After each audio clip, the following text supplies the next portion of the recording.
Hello student, कैसे हो आप सब लोग। आज मैं स्टैंडर्ड 8 का चैप्टर नंबर 1 पढ़ाऊंगी। अब हमारा आज का टॉपिक है irrigation. All the living beings need a water to life. मतलब कि हर एक चीज जो लिविंग थिंग्स है उसको जिंदा रहने के लिए क्या चाहिए? पानी चाहिए। Water is important for the proper of a growth and the development of a flowers. यहाँ पर हमारे प्लांट को प्रॉपर ग्रोथ के लिए या तो उसका डेवलपमेंट के लिए और उसमें ज्यादा से ज्यादा फ्लावर्स आए, फ्रूट्स आए, सीड्स आए, तो उसके लिए क्या इम्पोर्टेंस है? ग्रोथ जरूरी है। Water is absorbed by the plant root. Water water को एब्जॉर्ब करता है प्लांट का root. Along with water minerals fertiliser are also the absorb. Water के साथ साथ रूट मिनरल्स को भी और फर्टिलाइजर को भी क्या करता है? एब्जॉर्ब करता है। Plant containing nearly 90% of a water. Plant के पास या तो प्लांट के आसपास कम से कम कितना परसेंटेज वाटर होता है? 90%। Water is essential because the germination of a seed does not take a place under a dry condition. Water यहाँ पर प्लांट के लिए बहुत ही जरूरी है, क्योंकि कोई भी प्लांट को ग्रोथ करने के लिए, कोई भी सीड को ग्रोथ करने के लिए या तो उसको जर्मिनेशन होने के लिए सबसे ज्यादा क्या जरूरी है? वाटर जरूरी है, या तो मॉइस्ट कंडीशन होना बहुत ही जरूरी है, क्योंकि ड्राई कंडीशन में कभी भी सीड्स जर्मिनेशन नहीं होते। Nutrients dissolve in water get transport to. यहाँ पर न्यूट्रिशन भी डिसॉल्व हो जाते हैं वाटर के अंदर और वो ट्रांसपोर्ट होते हैं each part of the plant. मतलब कि प्लांट के हर एक पार्ट में वो क्या हो जाते हैं? ट्रांसफर हो जाते हैं। Water also the protect the crop from both the Frost and hot air current. मतलब कि वाटर यहाँ पर प्लांट को क्या करके रखता है? प्रोटेक्शन करके रखता है। किसके अगेंस्ट में? जहाँ पर फ्रॉस्ट है और जहाँ पर बहुत ही हॉट एयर कंडीशन है वहां पर। The maintain of the moisture of the soil is a healthy crop of a growth. Water यहाँ पर सॉइल को क्या करता है? मॉइस्ट करके रखता है, ताकि हमारा प्लांट कम से कम क्या बना रहे? हेल्दी बना रहे। Field have to be the watered of regularly. अगर हमने वहां पर वाटर रेगुलर दिया हमारे प्लांट को, तो उसका ग्रोथ या तो उसकी हेल्थ अच्छी ही होगी। The supply of a water to crop at different intervals called irrigation. हम जिस तरीके से वाटर को सप्लाई करते हैं डिफरेंट डिफरेंट वे में, उसको हम क्या बोलेंगे? Irrigation. The time and the frequency of irrigation variety crop to crop. हर एक टाइम के हिसाब से, फ्रीक्वेंसी के हिसाब से इरिगेशन सिस्टम क्या होती है? डिफरेंट होती है। हर एक क्रॉप में भी ये इरिगेशन सिस्टम क्या होती है? डिफरेंट होती है। सॉइल टू सॉइल, मतलब कि हर एक सॉइल में भी यहाँ पर इरिगेशन सिस्टम क्या होगी? डिफरेंट होगी। And the season two season, और सीजन के हिसाब से अगर कहीं पर ज्यादा अगर गर्मी है तो वहां पर वाटरिंग हमें या तो इरिगेशन मेथड ज्यादा करनी पड़ेगी। बट अगर कई जगह पर टेम्परेचर कम है तो वहां पर अगर हम दिन में एक बार अगर प्लांट को पानी दे दे तो चलेगा। अगर जैसे समर की सीजन चल रही है तो वहां पर वाटर क्या चाहिए? हाईली रिकमेंडेड चाहिए। मतलब कि प्लांट को बहुत ही जरूरी चाहिए उस टाइम के लिए। The frequency of watering is a higher. Why is why is to so could it be due to the increased the rate of evaporation of water from the soil and the leaves? यहाँ पर summer के ही season में ऐसा क्यों जरूरी है कि water सबसे ज्यादा चाहिए? क्यों? क्योंकि वहां पर इवेपोरेशन जो सिस्टम है वो क्या हो जाती है? बढ़ जाती है। तो उसी की वजह से हमें प्लांट में समर की सीजन में वाटर ज्यादा चाहिए। I am very careful the year about the watering the plant. Last summer my plant is a dry up and the die. मतलब कि मैंने बहुत ही केयर की थी अपने प्लांट की, मैंने वाटरिंग भी दिया था, बट फिर भी समर में मेरा प्लांट क्या हो गया? ड्राई हो गया या तो एंड डाई हो गया। सोर्स ऑफ इरिगेशन, ऐसा क्यों होता है? तो कभी कभी हम प्लांट को मतलब कि बहुत ही अच्छी तरीके से वाटर नहीं दे पाते, मिनरल्स नहीं दे पाते, तो वो प्लांट क्या हो जाते हैं? डाई हो जाते हैं। The source of irrigation are the wells, tubewells, ponds and the lakes are the river, dams and the canal. जितने भी सोर्स है इरिगेशन के यहाँ पर सबके नाम दिए हैं, जैसे कि वेल्स है, ट्यूबवेल्स है, डैम्स है, कैनाल है, लेक है, रिवर है। फर्स्ट है ट्रेडिशनल मेथड, मतलब कि जो पहले के टाइम पर यूज होने वाली मेथड थी उसके बारे में पढ़ेंगे। The water available in the wells and the lakes and the canal in the lifted up by the different method in the different of region. हर एक जगह पर यहाँ पर डिफरेंट डिफरेंट टाइप के रीजन्स होते हैं और डिफरेंट डिफरेंट मेथड यूज होती है इरिगेशन में। कैटल और the human labour is use in this method, मतलब कि कई कई बार यहाँ पर कैटल भी यूज होते हैं इन मेथड में और ह्यूमन भी यूज होते हैं इन मेथड में। तो this method are the cheaper but the less of efficiency, मतलब कि ये जो मेथड है वो बहुत ही चीपर है और उसमें लेस एफिशिएंसी है। The various of traditional ways are, एक तो है मोट चेन पंप, फिर आएगी देखली और राहत। Pumps are commonly used for lifting water, diesel and the biogas, electricity and the solar energy used to the run of these pumps. यहाँ पर हर एक जगह पर क्या लगा होता है, पंप लगा होता है ताकि हम वाटर को इजी तरीके से क्या कर सके, लिफ्ट कर सके। कई कई जगह पर तो फ्यूल का भी इस्तेमाल होता है क्योंकि उसमें मोटर वगैरह लगी होगी, तो डीजल यूज होगा, biogas, electricity and the solar energy भी पंप के लिए यूज होता है।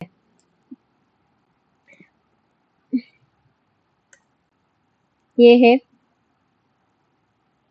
ये है मोट, जहाँ पर जो हम ये आपने सभी जगह पर देखा ही होगा, जैसे कि वेल है और उसके बाजू में एक खेत होता है। ये है चेन पंप, जहाँ पर ऐसे चेन लगाया हुआ है और पानी इसमें से भर कर आएगा और वो यहाँ पर गिरेगा। देख ली, मतलब कि यहाँ पर इस साइड बहुत ही बड़ा वेट लगा होता है और वो यहाँ से ऊपर आ जाएगा पानी खींचकर और फिर हम अपने खेत में उसे इरिगेशन सिस्टम कर सकते हैं। जैसे कि राहत है, राहत में यहाँ पर नीचे सारा पानी होगा और ये घूमता रहेगा और उसमें से सारा जो पानी है, ये जैसे जैसे कटल्स आगे बढ़ेगा ऐसे ऐसे वो ये जो व्हील है वो भी क्या होगा, घूमता रहेगा। तो हम ये जो चार मेथड है वो कैसे मेथड है, ट्रेडिशनल मेथड। आगे होगी मॉडर्न मेथड, ये सब आपने आपने कहीं ना कहीं इसके बारे में सुना ही होगा और ये ज्यादातर गार्डन में वगैरह में यूज होता ही है।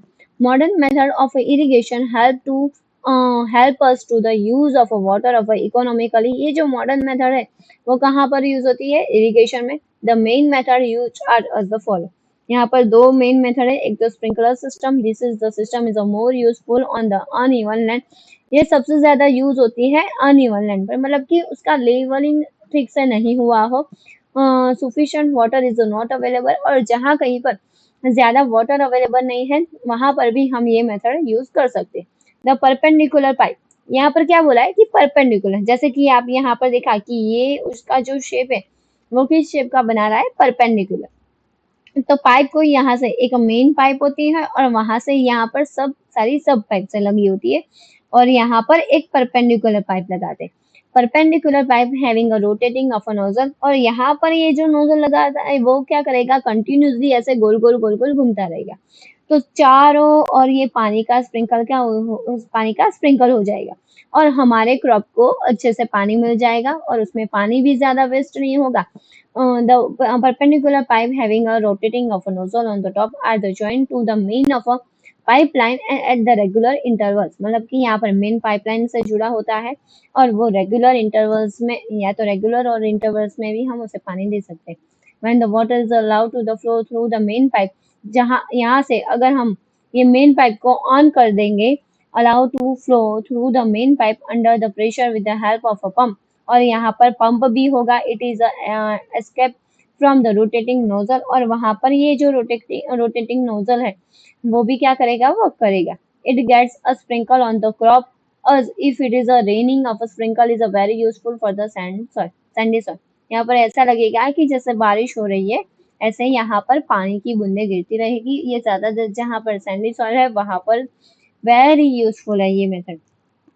Drip system, in this system the water falls drop by drop just at, यहाँ पर ये जो ड्रिप सिस्टम है वो क्या होगा, हम जैसे कि यहाँ पर स्प्रिंकल सिस्टम में क्या होगा कि हमने यहाँ पर परपेंडिकुलर पाइप लगाई थी, बट यहाँ पर पाइप कहाँ पर होगी, क्रॉप के अंडर में, मतलब कि रूट रूट में अटैच होगी। Drip system, in this system the water fall drop by drop eight just, मतलब कि वो कहाँ ड्रॉप बाय ड्रॉप, एक तो वहां पर यूज होगा पानी का और उसकी पोजीशन कहाँ पर होगी, रूट के साइड पर। So it is called a drip system. It is the best of a technique for the watering of a fruit plant, ये सबसे बेस्ट टेक्निक है फ्रूट प्लांट के लिए।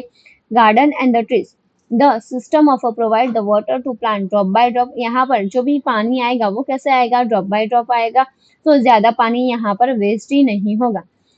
Water is not waste at all, so यहाँ पर water जो है waste ही नहीं होगा। It is a boon in region where the availability of water is a, ये ज्यादातर वहां पर यूज होगा जहाँ पर पानी की बहुत ही कमी है। देखो आपको यहाँ पर दिख ही रहा होगा कि ये जो मेन पाइप है उसको हमने यहाँ पर लगाया है, और जो पोर्स होते हैं वो कहाँ पर होते हैं, पाइप के अंदर, मतलब कि क्रॉप वाले साइड पर।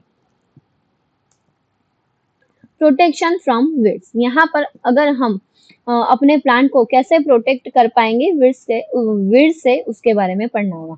ये जो विड्स है वो ज्यादातर हमारे प्लांट के कहाँ पर, जो हमारा मेन प्लांट होता है ना उसके आसपास हम ग्रो कर देते हैं, और वो जो उसको हम क्या बोलेंगे, विड्स बोलेंगे, जो हमें नहीं चाहिए, अनवांटेड प्लांट है। और ये विड्स हमें क्यों नहीं चाहिए, क्योंकि अगर हमने जो क्रॉप का प्रोडक्शन किया है, जो ग्रो किया है, उसको ज्यादातर अच्छी ये ग्रोथ चाहिए, तो ऐसे विड्स को हमें क्या करना चाहिए, निकाल देना चाहिए।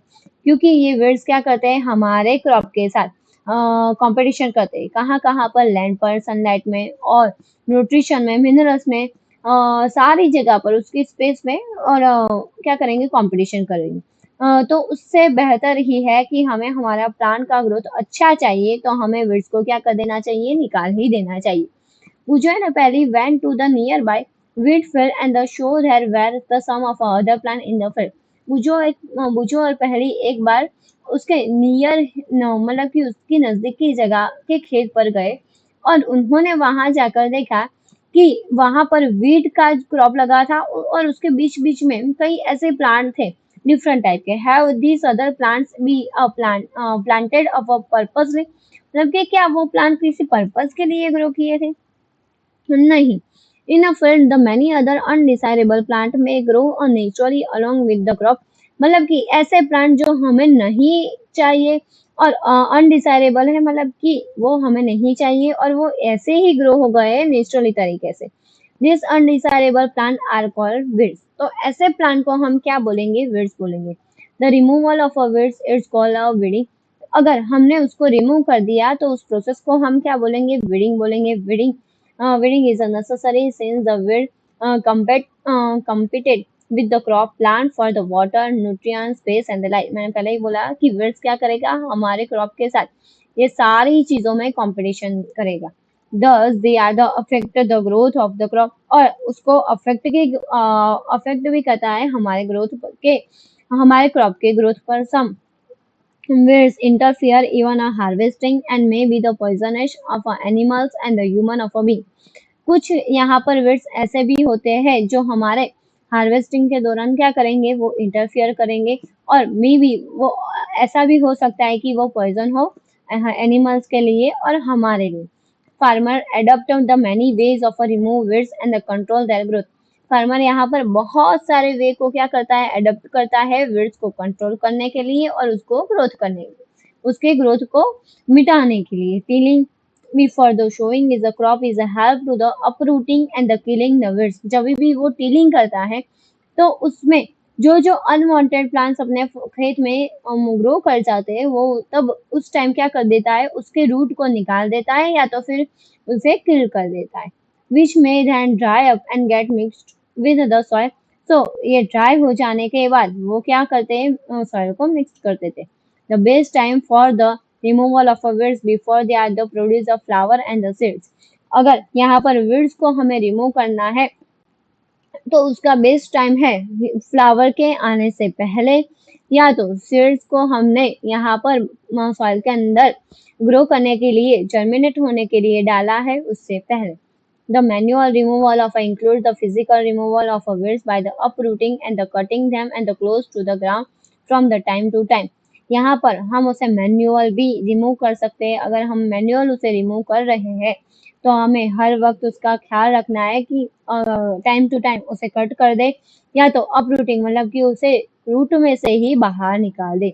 This is done with the help of a khurpi. वो हम चीज यहाँ पर कर सकते हैं खुरपी टूल्स से। A seed drills is also use the uproot weeds. अब यहाँ पर हम सीड ड्रिल्स भी यूज करते हैं।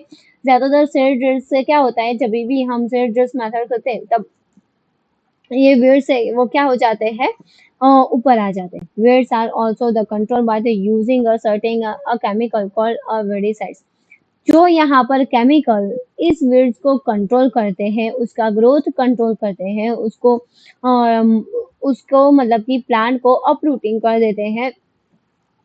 उस ऐसे केमिकल को हम क्या बोलेंगे, वीडिसाइड। यहाँ पर उसका बेस्ट एग्जांपल है आपके लिए आईएमपी है 2,4-D। There are the spread in the field to the kill the waste. यहाँ पर ये आपने देखा पिक्चर देखी जहाँ पर एक बंदा क्या कर रहा है, अपने मुंह को ढककर वहां पर सारे अपने खेत में स्प्रे कर रहा है। तो ये क्या है, वीडिसाइड से। अब ये जो वीडिसाइड्स है वो क्या करेगा, उस वीड को किल कर देगा। They do not damage the crop, और वो क्रॉप को डैमेज करे बिना weeds को क्या करेगा, मार देगा। The weeds are the diluted with water and the extend the require and the spray in the field with a spray। हर एक weedicides के अंदर हमें क्या करना है, पानी को ऐड करना है, क्योंकि उसमें बहुत ही ज्यादा मात्रा में क्या होते हैं, केमिकल्स होते हैं। तो उसे डाइल्यूट करना ही हमारे लिए बेहतर रहेगा। और उसे हम कैसे इस्तेमाल करेंगे, उसके ऊपर स्प्रे करके। As already the mentioned, the weedicides are the spray during the vegetative growth and the weeds before the flowering and the seed of a formation। हमने यहाँ पर पहले ही बोल दिया है कि weedicides को हमें कब स्प्रे करना चाहिए, जब भी कोई वेजिटेबल्स का ग्रोथ हो या तो फ्लावरिंग का ग्रोथ हो रहा है, तब weedicides को हमें क्या कर देना चाहिए, निकाल देना चाहिए या तो उसे मार देना चाहिए। Spraying of a weedicides may the affected the health of a farmers। जब भी ये स्प्रे कर रहे हैं तब उनकी हेल्थ को अफेक्ट ना करे ये weedicides, उसके लिए वो लोग क्या करते हैं, मुंह पे कपड़ा बांध कर रखते हैं। So they are should be the user chemically very careful। तो जब भी ये हम यूज कर रहे हैं तो कैसे करना चाहिए, बहुत ही carefully. They should cover their nose and the mouth।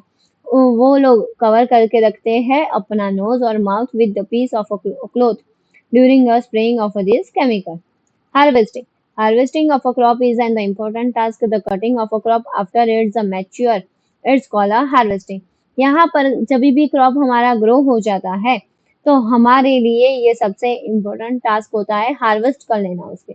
In the harvesting crop pull out और the cut the closer to the ground. यहाँ पर हार्वेस्ट कैसे करना चाहिए, किसी भी क्रॉप को पुल आउट करके या तो उसे ग्राउंड से काट कर। Usually take a 3 to 4 months of a cereal crop mature। यहाँ पर सीरियल जो क्रॉप्स है उसे मैच्योर होने के लिए 3 से 4 मंथ लग जाते हैं। Harvesting in our the country is either the done manually by the sickle or the यहाँ पर हार्वेस्टिंग हम दो वेज में कर सकते हैं, मैन्युअली और एक मशीन से, कॉल द हार्वेस्टर, जिसको हम क्या बोलेंगे, harvester. In the harvester crop the grain of a seeds need to be the separate. यहाँ पर जो भी क्रॉप हमने हार्वेस्ट कर लिया है, यहाँ पर हर एक ग्रेन को बहुत ही जरूरी है सेपरेट करने के लिए फ्रॉम द शफ। वो कैसे होगा, शफ से। This process is called threshing. उस प्रोसेस को हम क्या बोलेंगे, थ्रेसिंग। मतलब कि यहाँ पर अगर हमारे पास वीट है बराबर, तो उसको उस वीट के जो भी एक एक दाना है उसे अलग करना है हमें, तो वो हम चीज कैसे करेंगे, बाय थ्रेसिंग से। This is the carried out with the help of a machine called the combine. उस ऐसे मशीन को हम क्या बोलेंगे, कंबाइन बोलेंगे। Which are the factor, combine harvester and the thresher. ये जो है वो क्या करेगा, डायरेक्ट थ्रेसर, मतलब कि वो चीज को साफ करके कहाँ पर लेकर आएगा, साफ भी कर देगा और उसे कटिंग भी कर देगा। Farmer with the small holding of a land do do to the separation of a grains and the chaff by the winnowing. यहाँ पर ये जो मशीन दिख रही है ना, उसको हम क्या बोलेंगे, उसमें जितने भी सारी चीजें हैं, स्मॉल होल्डिंग्स मतलब कि जहाँ पर छोटे छोटे लैंड्स है वहां पर ये चीजें हम रख सकते हैं। सेपरेशन ऑफ अ ग्रेन्स, वो क्या करेगा, ग्रेन को सेपरेट करेगा शफ बाय, और उसे क्लीन भी करेगा by winnowing. You have already study in the class 7। Harvest festival.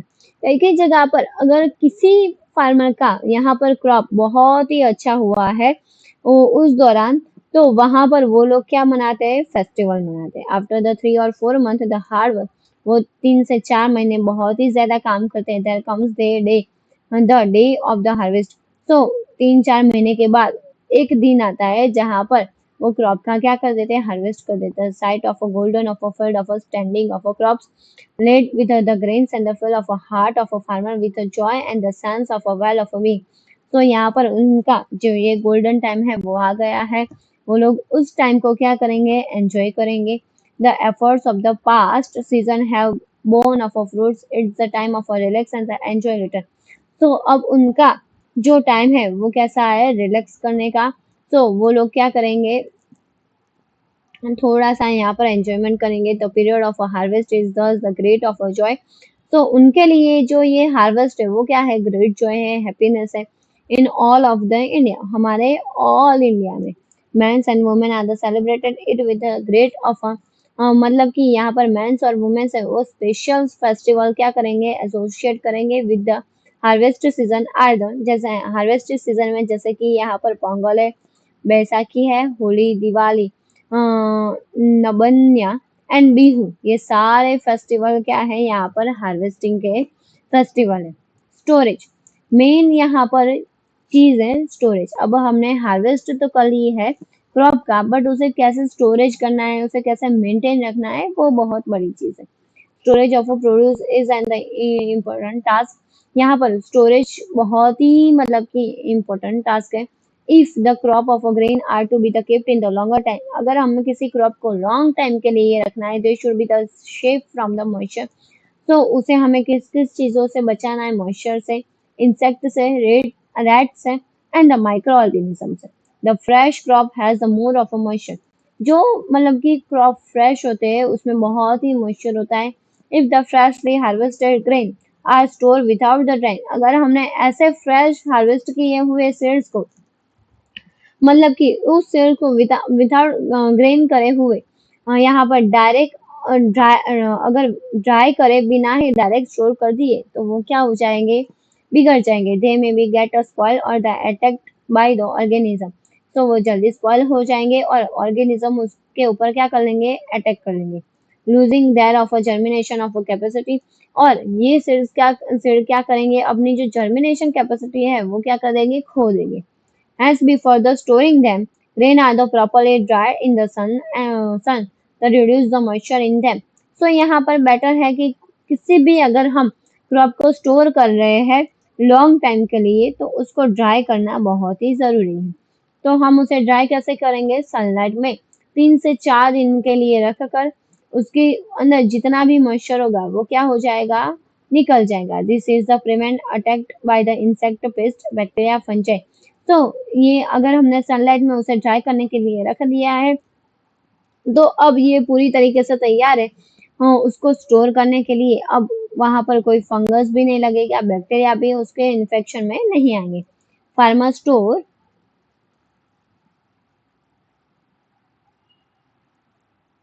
Grain in the jute bags और द मेटालिक बिन्स, मतलब कि फार्मर्स क्या करते हैं, ज्यादातर ऐसे जूट बैग में उसे स्टोर करके रखते हैं या तो मेटालिक बिन्स में रखते हैं। However the large scale storage of grains is done still so and the